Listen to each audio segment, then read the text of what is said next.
Hello, everybody. Welcome to This Week in Mormons, the Sisters Edition. With your host, Tiffany Hales. And Ariane Smith. Happy New Year. Happy New Year. First podcast of 2022. Yes, we're honored. We're honored that Jeff entrusted us. I know. So fun. We kind of don't know what day of the week it is, but. No, we don't know what day of the week it is. I have to tell you, with essentially 2 holiday weekends, because with Christmas and New Year's falling on Saturday, the legal holiday was Friday. And I work from home on Thursdays to begin with anyway. Like by the end of last week, I was like, I don't know what day it is. It feels like a Saturday every single day. I need order back in my life. Yeah, for sure. For sure. Well, we went to, you know this, but we went the day after Christmas down to Arizona to see my in-laws, which we like to do after Christmas. Yes.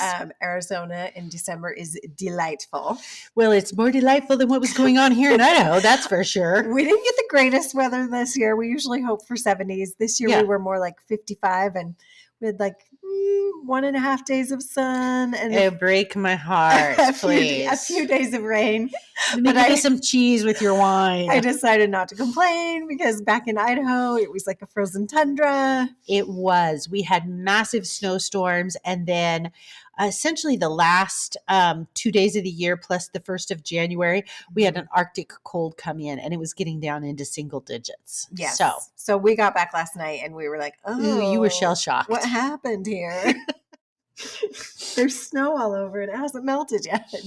Well, the good news is it's warming up this week. And so every day is supposed to be above freezing. So a lot of that snow is going to go away. Mother Nature will take care of that for you. I hope so, because at this point, I'm really missing Arizona. Well, I know Jeff doesn't like Arizona. He's going at the wrong time of year. Exactly. If he were to go in the months of December, January, and February, he might feel differently about Arizona. So, New Year's for me started off rather interesting. I was joking today. I said, somebody, our 2022 turned to the year 2021 and said, here, hold my Diet Coke and sit back and watch. Because that's kind of how it's been for me. So, New Year's Eve and New Year's Day was relatively uneventful. It took my Christmas down, etc. So we go to church on Sunday. Every single year on Sunday, the first Sunday in January, my ward sings this hymn. And I have to tell you, I think it is one of the most awful hymns in the hymn book. It needs to go. When and if they ever get the hymn book revision done, I'm like, please take this out. It serves no purpose. It's annoying. Let me just play you a few lines of what I consider to be one of the most annoying hymns ever. One of the most top 5, probably top 3. Probably top 3. Okay. Like I would do the Sunshine songs over any of these. Really? Because I know you hate the Sunshine. You know how I feel about the Bear Hall songs. I would hands down rather sing a Bear Hall song than sing this song. Uh-huh. And I always forget that we sing it the first Sunday in the new year.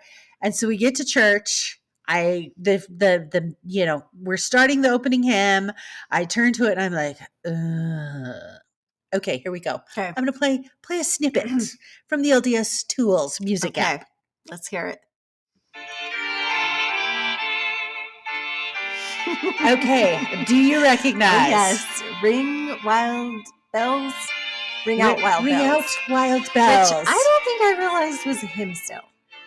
Or was a hymn. Yeah, we never sing it. You sing it every year? We sing it every year, the first Sunday in January. And I'm like, it's hard to sing and it's depressing. I don't feel like my ward sings that.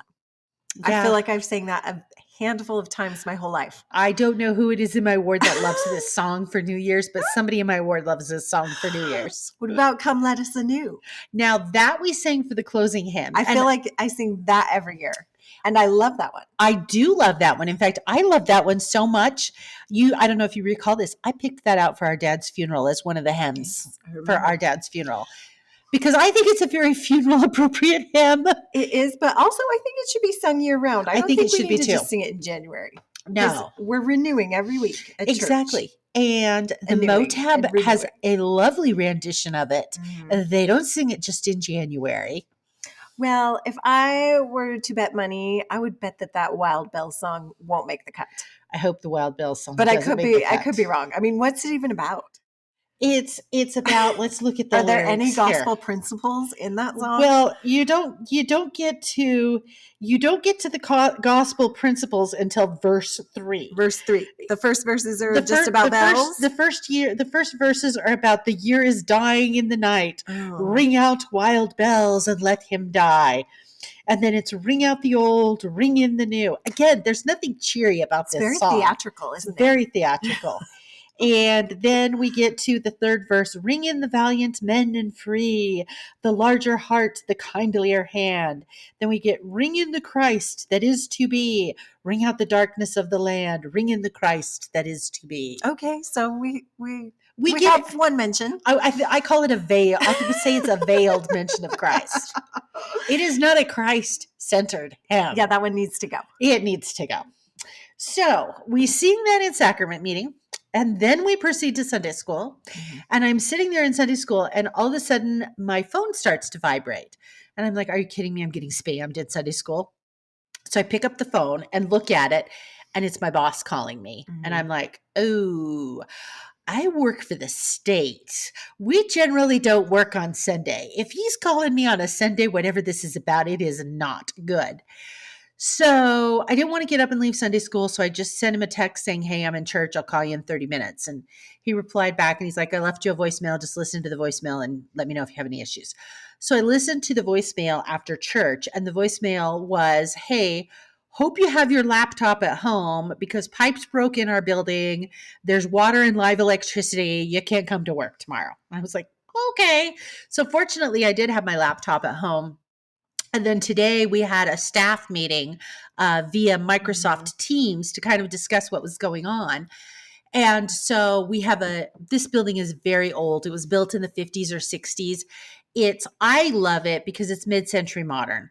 I love mid-century modern. That's my favorite style. It's a lovely seafoam green. The bathrooms have pink tile, but it is very old and has a number of issues.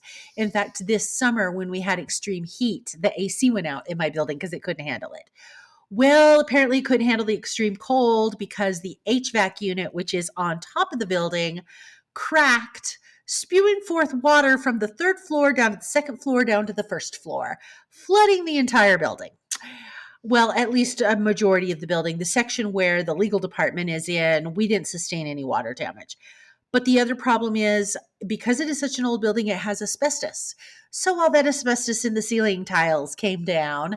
So today they said, okay, the asbestos is wet. It's not a problem when the asbestos is wet, but once the asbestos starts to dry, it's a hazmat site.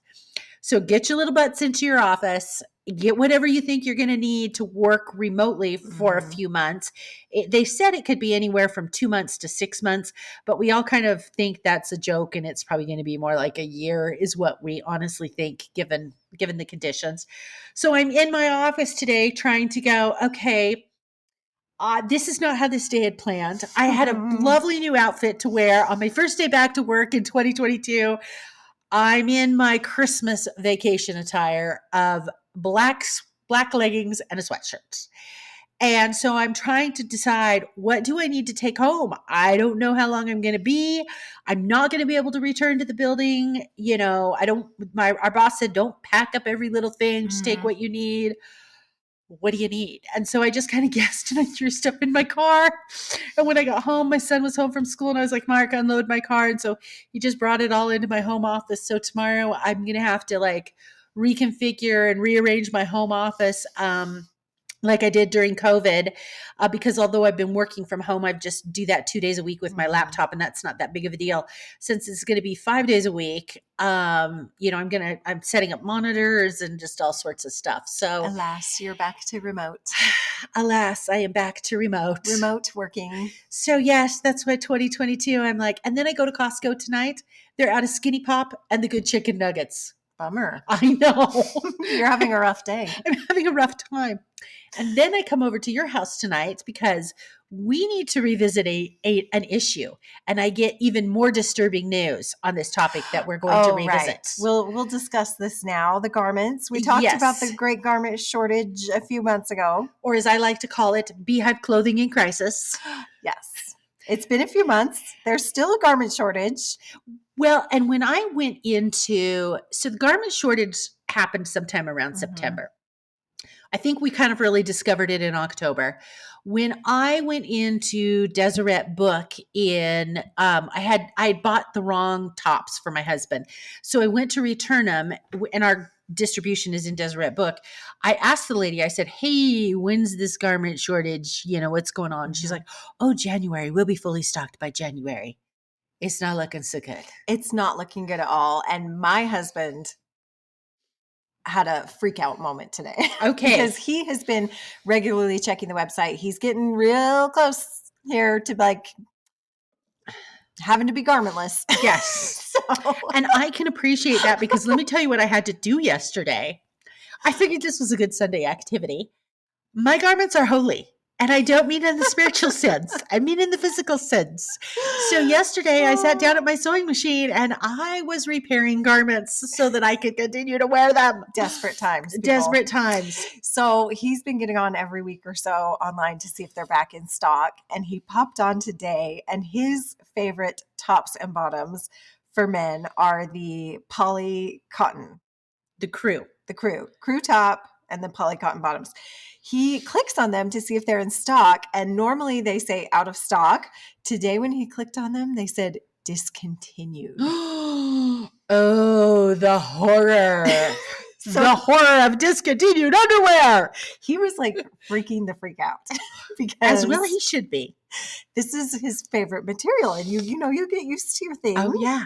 And so we started clicking around to see what else was discontinued. Oh. They still have the 100% cotton, but they're getting rid of the... No, they have the 100% cotton in the crew. And they, of course, have the stretch cotton, which doesn't have the crew neck. It just has the rounded neckline. Right. Yeah. But they are getting rid of dry lux. Dry lux. And they're getting rid of the onesie. Yes. Well, not all the onesies, just the onesie and the cotton poly. Anyway. Yeah. They still have those mesh ones.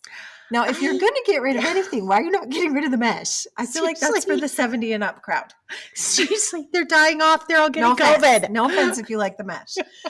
Anyway. No, I think there needs to be offense if you like the mesh, because I want to know what's wrong with you if you like the mesh garments. So we were trying to solve this mystery tonight when you got here. We were discussing, because your husband also likes the dry. He likes the dry lux poly cotton in the crew, and he is very particular.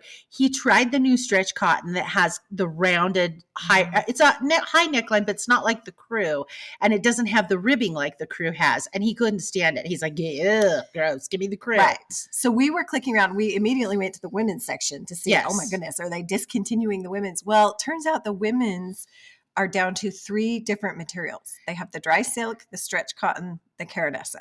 That's all they have now for women. That is crazy. But the don't men, you feel like there was 5 or 6 there fabric were a choices? Whole bunch. There used to be a whole bunch. That's what I thought. I feel like at least 6. I feel like, at least 6. So the men still have 6, at least 6 different materials. Yeah. So we're our your theory, our running theory, because we know what we're talking about totally, is that they are paring down the men's choices. So they will only have 3 to choose from also.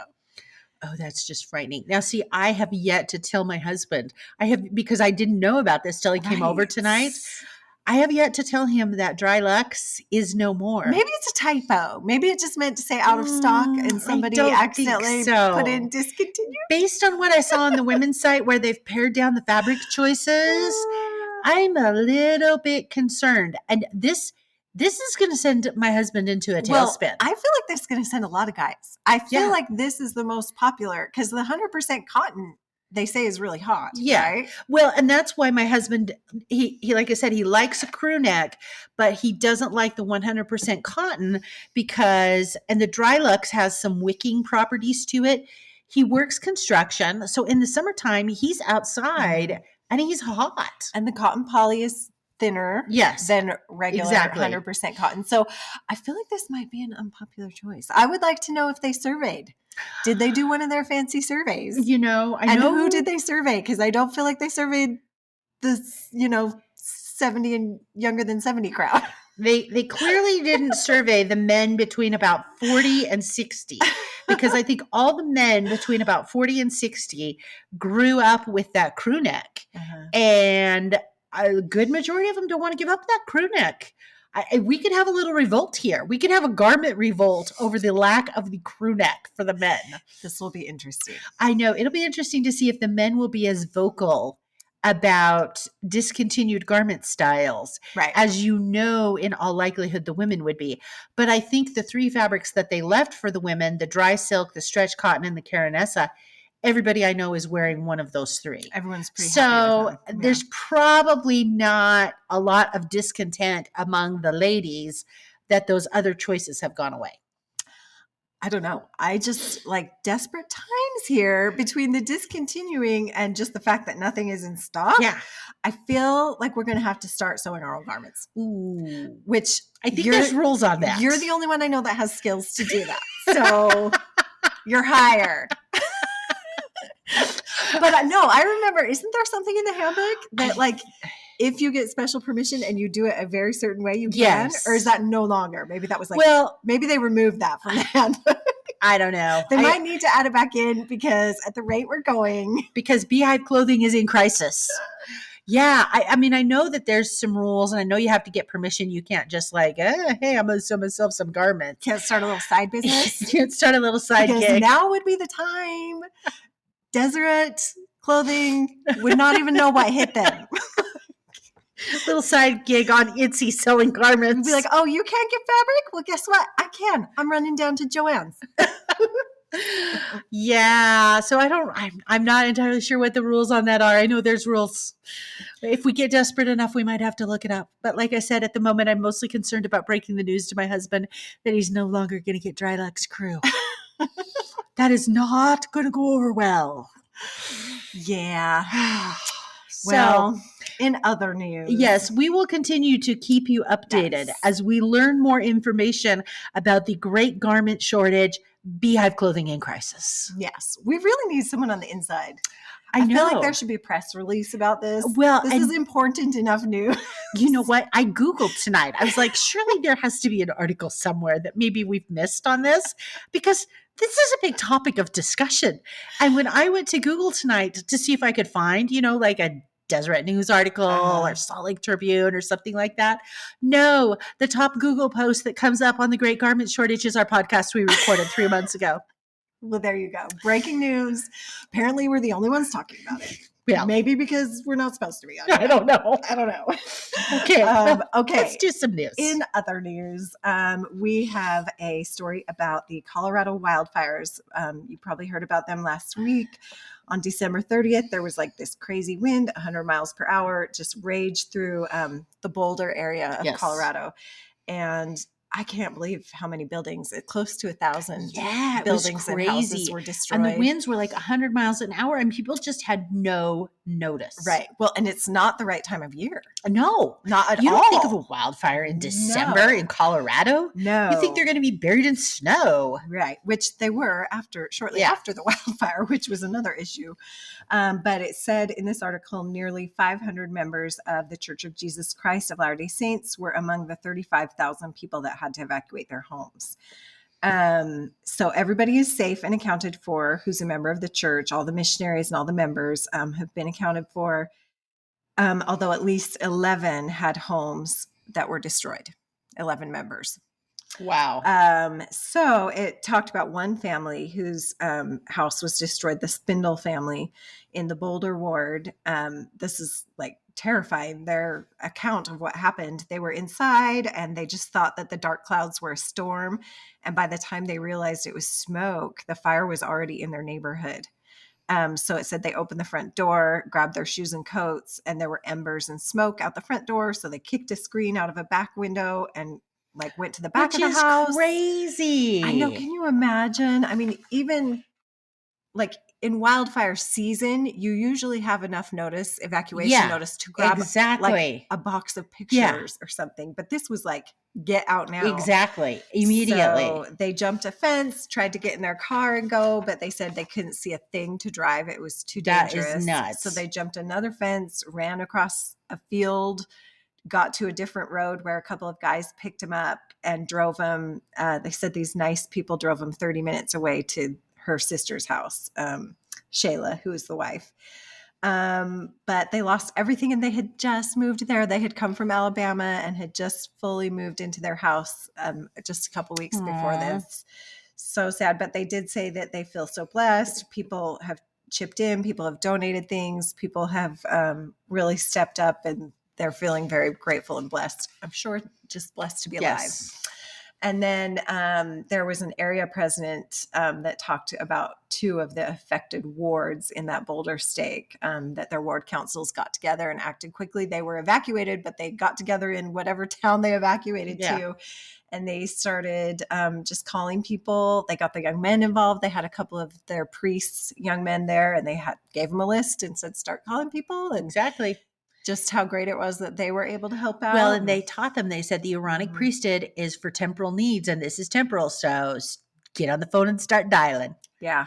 Which you wonder, priests, are they capable of like placing a phone call? Or they're like, phone call? I know. Can I text? Well, that was probably a very good experience for them. Exactly. And hopefully a type of phone call they don't have to place on the regular. Exactly.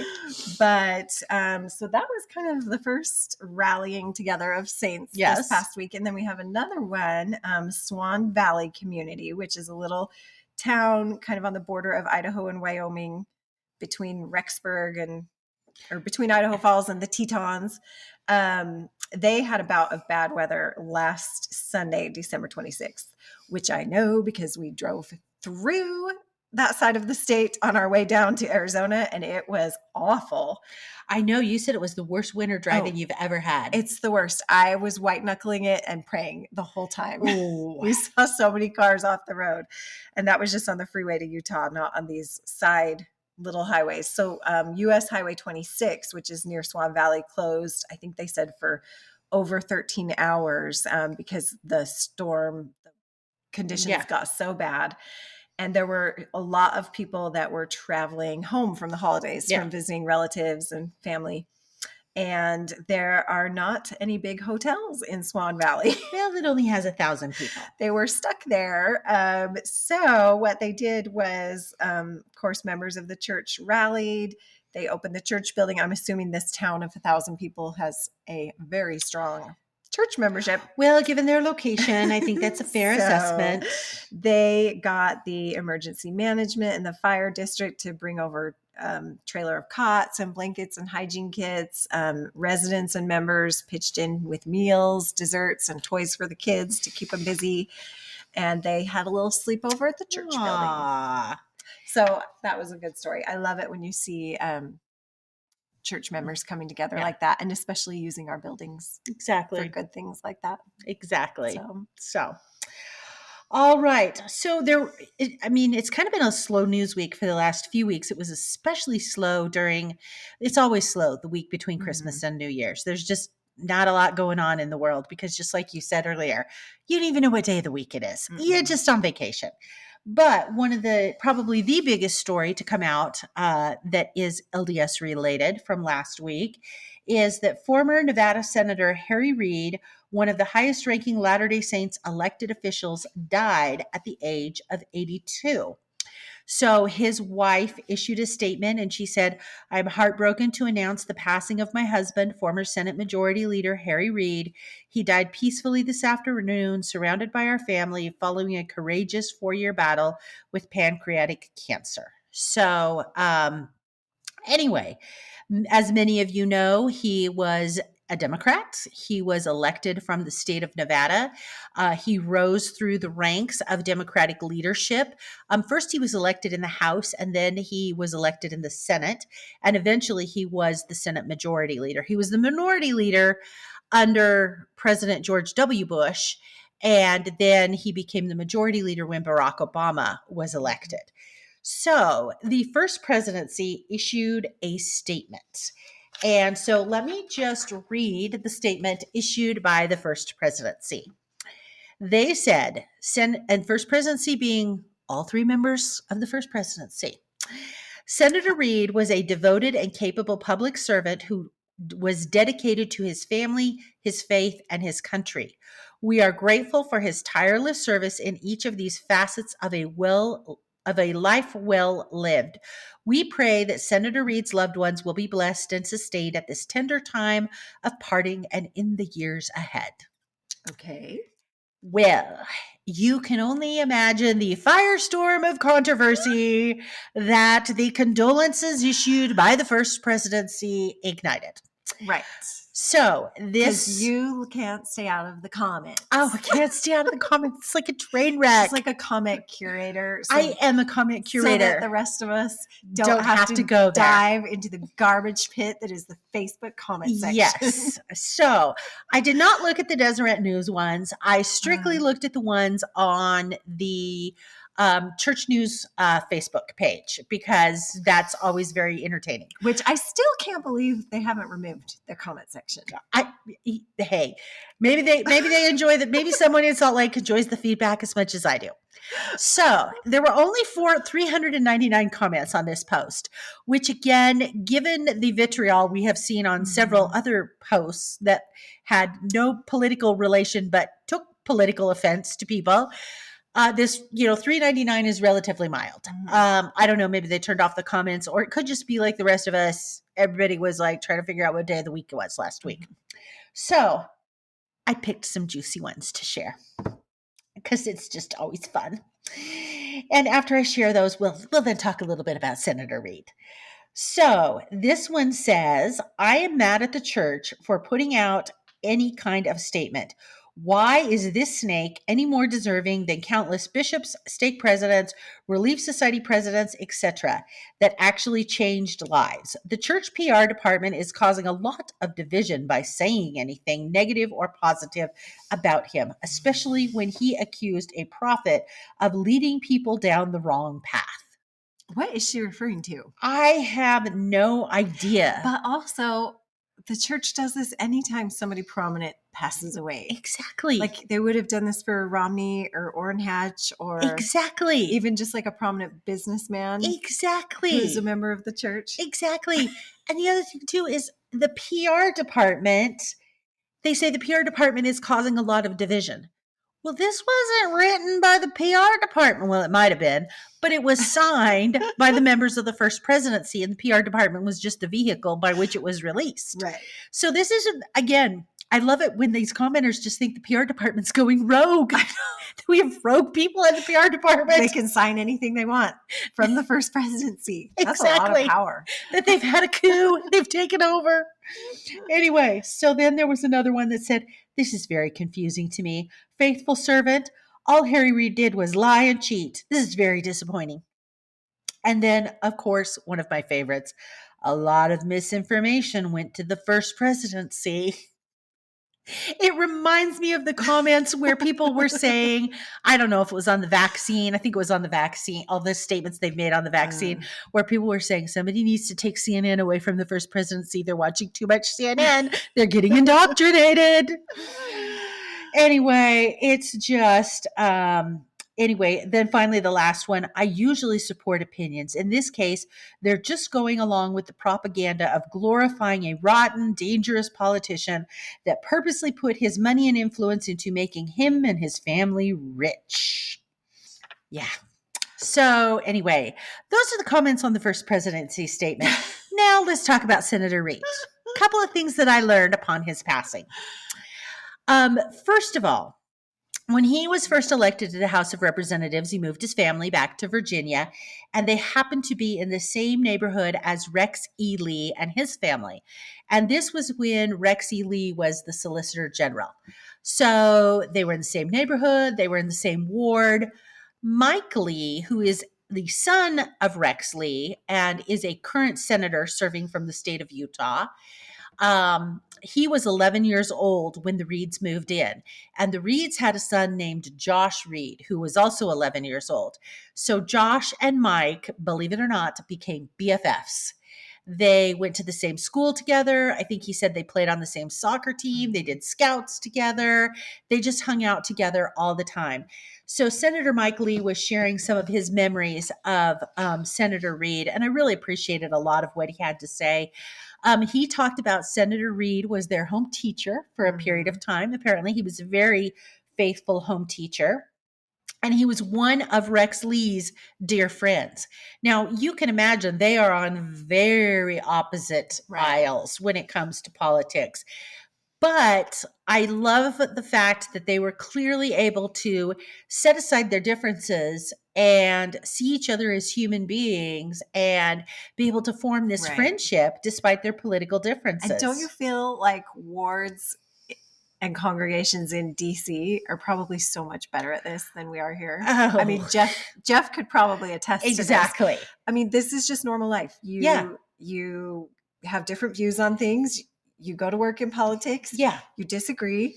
And then it's okay. You still talk to each other. You're still friends. You're still friendly. It's not like a big deal. Exactly. At least that's how I envision. Maybe that's a romanticized. That's how I envision it is there. And we cannot manage to do that here for some reason. Well, and I kind of wonder if it's become more divisive there as well, because it used to be like that in our country. You know, when you look back at the 80s, you know, just even the 80s, just even the Reagan administration, which so many Republicans revere, there was a lot of give and take and compromise in the 80s, and you didn't have the polarization that we see today. So, you know, I kind of wonder about that. But to Mike Lee's credit, he still considered Harry Reid a very close friend and did not polarize Harry Reid for his political beliefs. In fact, Mike Lee tells this story.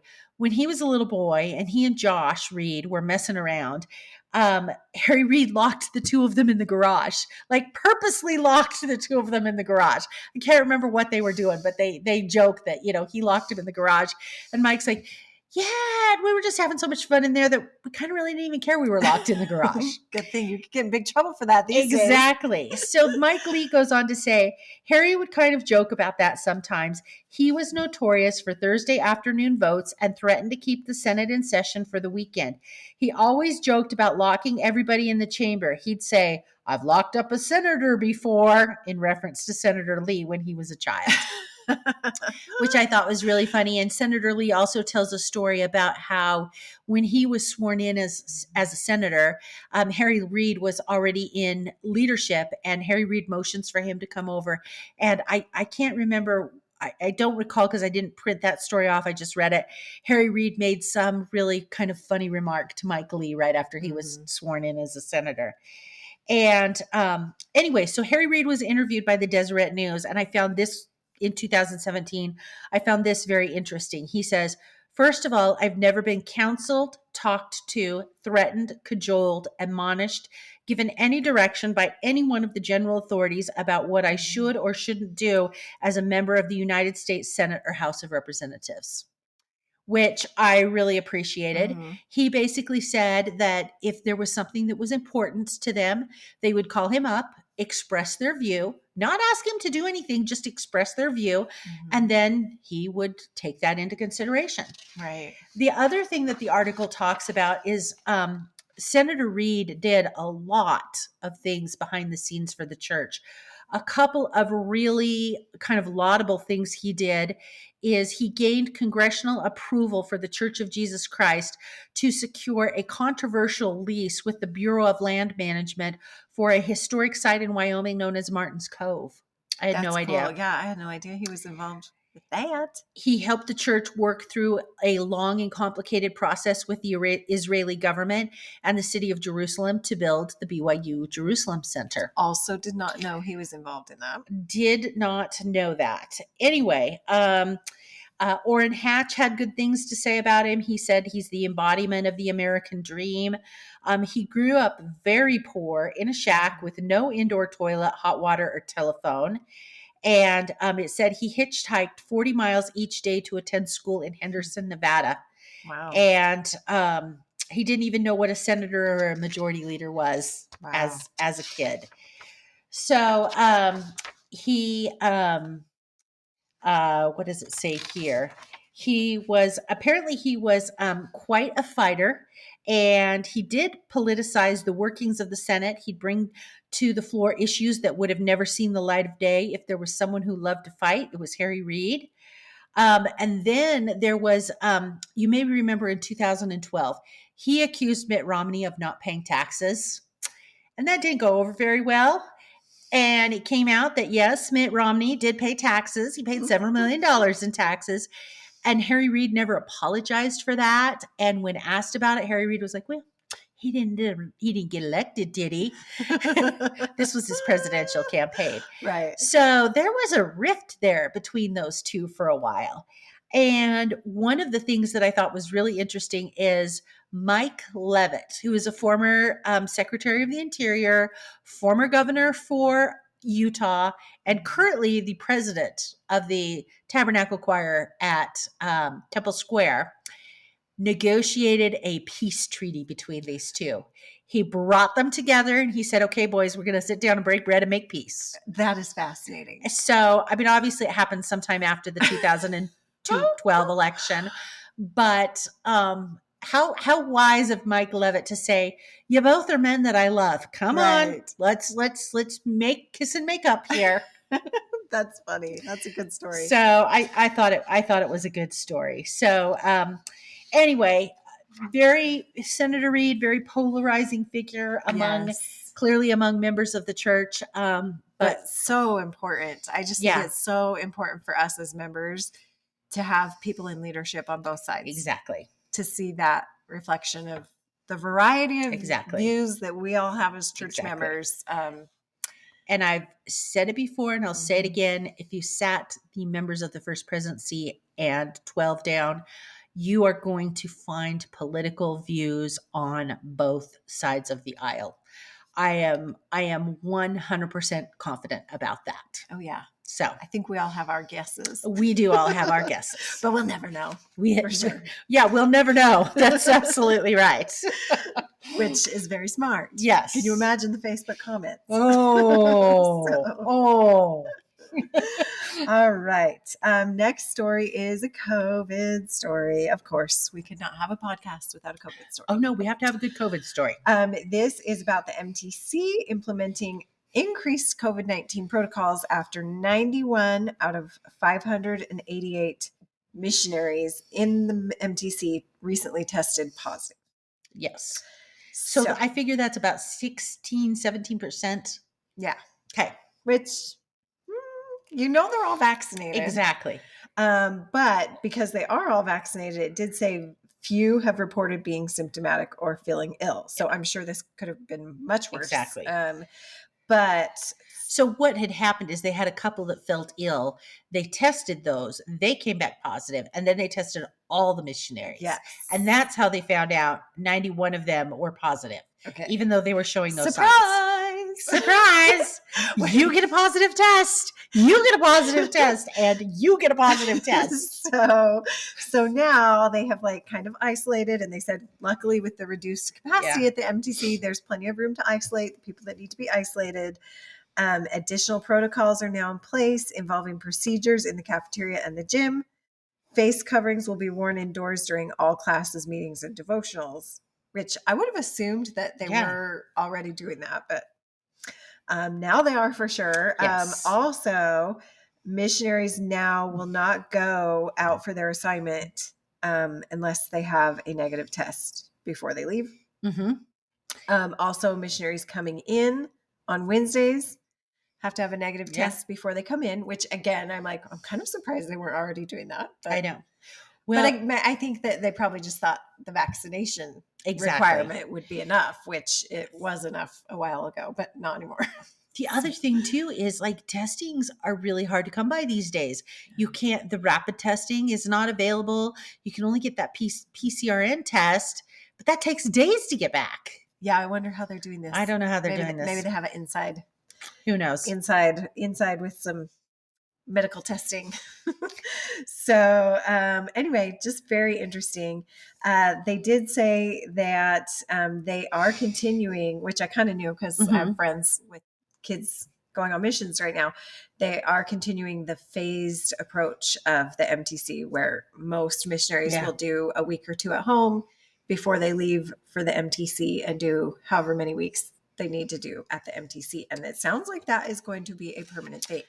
I think it is going to be a permanent thing. And speaking with a couple of moms who've had children that have done that, I think, obviously they did the home MTC and then sent people directly out to the field during COVID.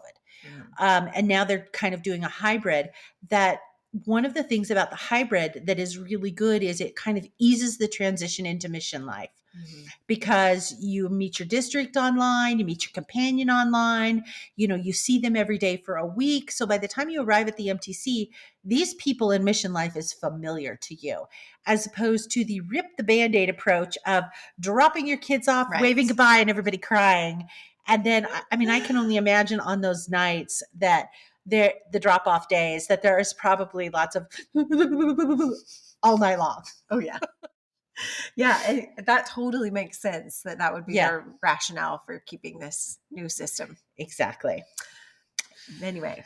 Okay, so our next story is, now we do not have confirmation that these people are LDS, but all circumstantial evidence points that way.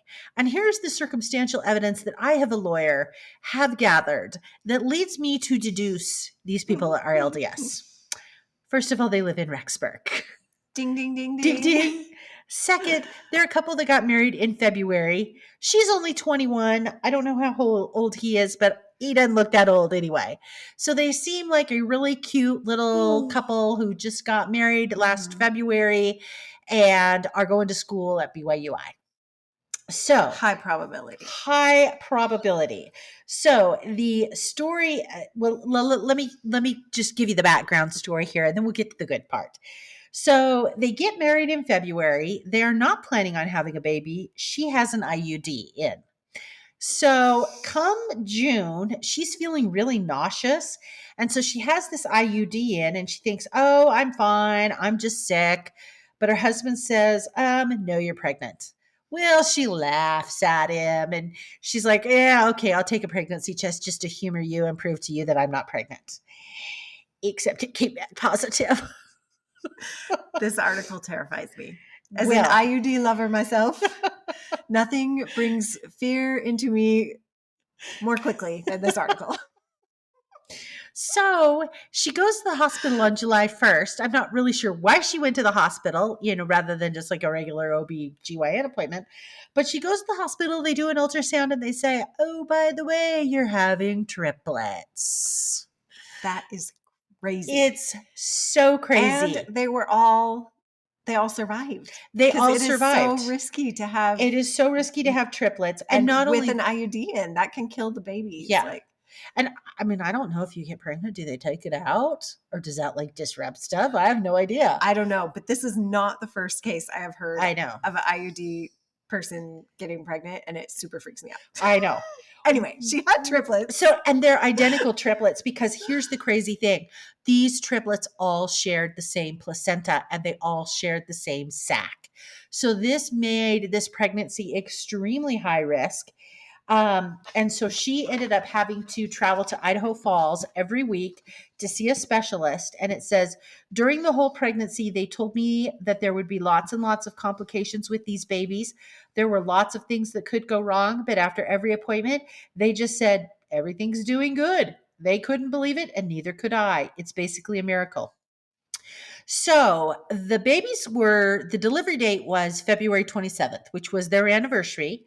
They knew the babies weren't going to make it till the 27th of February. So they had an induction date set for January 17th, but she went into labor on December 20th and she started dilating. So she went to the hospital and they immediately took those triplets because it was just going so fast. So they are identical little girls. Oh my goodness. One was 3 pounds and the other were 2 pounds and, some odd ounces. And so, for being 2 months early, those triplets are doing really well. Of course, they're going to have to stay in the NICU probably for 2 months, but it's kind of really, really a miracle. And this is her comment in the article. She says, I'm definitely overwhelmed and scared out of my mind. Oh my gosh, can you imagine at 21 and not even married for a year? Yeah, Yeah, I'd be scared out of my mind too. seriously. In fact, I am scared out of my mind, and this article has inspired probably a 2020 vasectomy for my husband. You mean a 2022 vasectomy? 2022. What year were we in? Yeah, exactly. Yes. He doesn't know yet, but that is now on the agenda for 2022. It's on the bucket list. But good for her. She's going to do awesome. You know what? And she says, the more I get to see them, the more I am so happy, and I wouldn't want it any other way. So, Olivia, our hats off to you, because first of all, congratulations on having on surviving a very high risk pregnancy, having 3 very healthy babies, and that's just awesome. And so, the good news about doing this when you're 21, as opposed to like our age. Yeah. Oh, you have a lot more energy when you're 21. She's got all the energy she needs. Exactly. But she did tell her husband, she's like, yeah, I don't think we're having any more kids. I think we're done. He's due for a 2022 vasectomy also. Exactly. Seriously. Knowing that the IUD didn't work, I'd be like, dude, chip, snip, snip. Okay, next article is President Nelson's New Year's Day social media post with his suggestion for New Year's resolutions. I loved this, the whole post. I loved it all. He put this cute picture associated with it, with him in a red hat looking up towards the sky. It was a really cute picture. And of course, there was much speculation about his red hat because it was on the day that Utah was playing in the Rose Bowl. I was honestly waiting for someone to comment saying, is he wearing a MAGA hat? Fortunately, no one did, at least that I saw. I am surprised that no one did. Hopefully they're not thinking that. Anyway. Oh, trust me, some of them are. But I'm going to place my money on it was a University of Utah hat. Yes. Anyway, he had 3 suggestions for resolutions. The first one he talked about was resolve to strengthen your spiritual foundation. He said this might involve setting aside specific time to study, pray, making temple worship a priority, etc. Second, he said, was resolve to be kind to others. He said, be more like the Savior, more compassionate, more understanding, slow to judge. And then the third, he said, resolve to be resolute. I love this one. I do. Like just resolve to just do it, because that's what we really need is the resolve to be resolute with our resolutions. I know, because sometimes you're like, oh, I screwed up. I'm not going to try anymore. Yeah, and he's saying, nope, keep trying. Yeah. And he says, the Lord loves effort. I love it when he says that. I feel like that's one of his lines. The Lord loves effort. I do. I feel like that is. He said, the Lord loves consistency. He gives to us and will help us along the way. So excellent. I loved it. Best New Year's advice I've heard yet. Exactly. And my bishop was in charge of conducting for sacrament meeting on Sunday, which was fast and testimony meeting. And he used that as part of his testimony. And then my husband was so inspired when he sent an email out to the young men this week about activities. He put that in there as well. So very nice. Because they're going to do some planning this week for activities. So he was like, hey, keep these things in mind while we're planning for activities. So nice. All right. Well, I think that about wraps it up for us for news stories. Shall we move into Mormons behaving badly? Yes. We don't have any new Mormons behaving badly, but we do have some updates on some frequent flyers. Exactly. We're going to start with Lori Vallow, and I'm just going to give you an update on her case. She was in court last week, and the prosecutor, she has 2 attorneys. She's got a public defender, and then she has this attorney that she initially hired by the name of Mark Means. I could never figure out why she hired him because he's a civil lawyer. He doesn't do that much criminal work, and she got some pretty big criminal charges. And it was pretty evident in his court filings. He did not do a lot of criminal work. Anyway, so the prosecutor filed a motion with the court to say, Judge, he has all sorts of conflicts of interest. Kick him off the case. And guess what the judge did? Kicked him. Boot. He's gone. So now she just has the public defender, which should probably calm things down in her case because Mark Means was filing all sorts of stuff that poor judge had to sort through and go, why are you doing this? Anyway, so that's my Lori Vallow update. My next update that I want to touch on is our favorite sheriff here in Idaho, the Bingham County Sheriff, Craig Rowland. Jeff has talked about him. This is the gentleman who the young women delivered a thankful turkey to his door, and he was a little less than thankful about it. When it first came out, we knew that there was an incident. We didn't know the details. And then he got charged with 2 felonies and a misdemeanor. And the probable cause affidavit for his charges, which came out about 5 weeks after the incident, provided all of the details about how he pulled the leader out of the car, put a gun to her head, told her there were some F-bombs that were dropped. The poor little beehives were traumatized. And justified it based on the Native Americans that lived next to him, and he had not kind comments to say about the tribe and the reservation. So, a number of people have called for his resignation. The Blackfoot Police Department has called for that. The tribes have called for that. The 3 county commissioners have called for that. He has held the mayor. Mm-hmm. He has held steadfast, and he is refusing to resign. He took a 2-week leave of absence after the incident first happened, and then he returned to work. Even amongst his felony charges, he still returned to work. With all of these people calling for his resignation, his attorney made some statements, and his attorney, again, leaves me scratching my head, but they're 2 peas in a pod. His attorney is this gentleman by the name of Justin Olson, who is actually a prosecutor in another county, but he has a practice in the Blackfoot area, a civil practice. He's the Custer County prosecutor. Anyway, in September of 2020, Mr. Olson is a fair board member for the Eastern Idaho Fair. He was yanking 14-year-olds out of cars at the fairgrounds because they weren't supposed to be they had gone into an area where you needed a certain wristband, and they didn't have the wristband, so he yanked him out of a car. So did he get arrested for that? He got charged with misdemeanors for that.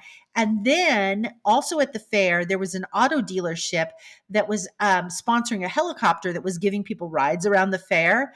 Well, I guess his house is near the fairgrounds, and he was annoyed by the helicopter, and he called up the auto dealership, and they have a recording of this, and he threatened the auto dealership, threatened to shoot down the helicopter.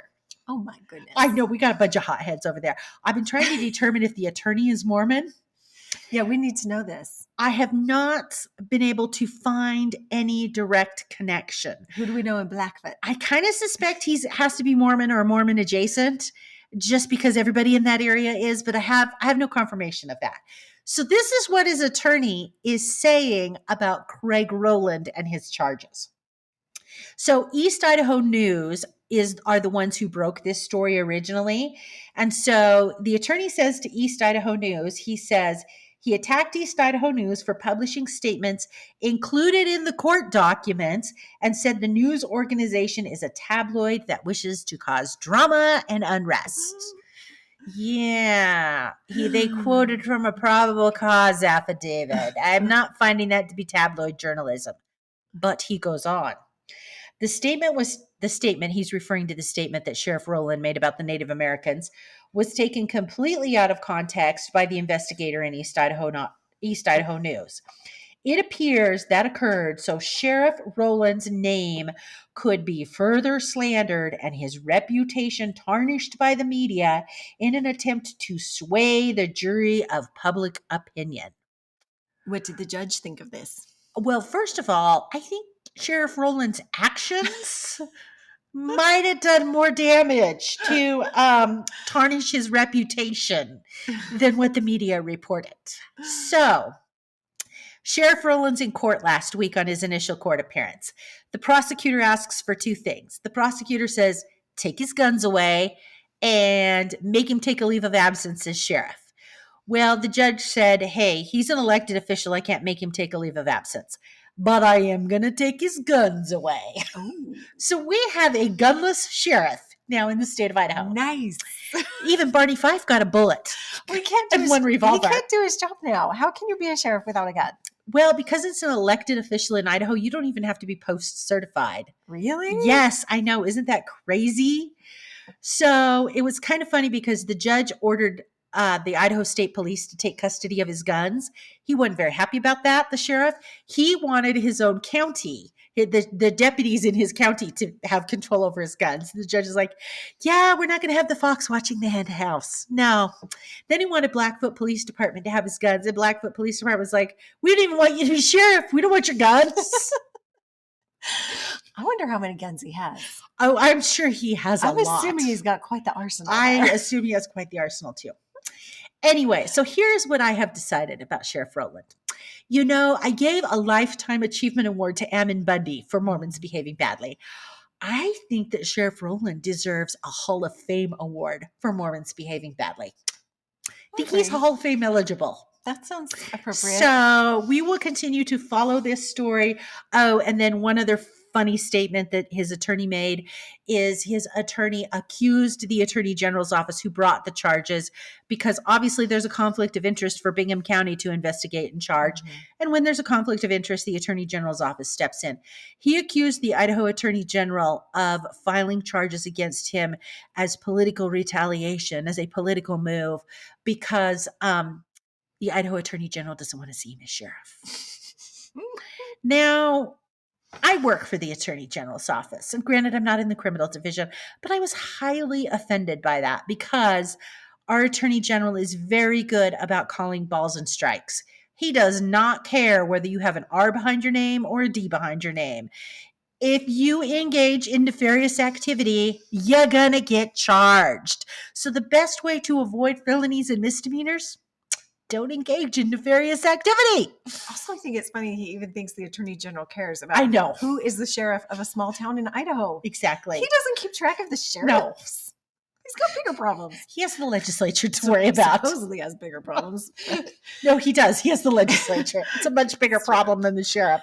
Anyway, we'll keep you posted on the gunless sheriff. Yes. All right. I think that's it. Oh, we've got to do our favorite things. Oh, time for favorite things. Okay, I'll go first. My favorite thing this month is something I got for a Christmas present from my husband. And it is a subscription box. You know, subscription boxes are all the rage. They're the it thing. You can get a subscription box for anything. It's very true. This one is called Sketchbox, and it is a subscription box for artists or people who think they might want to become an artist, which is probably my category, wannabe artists.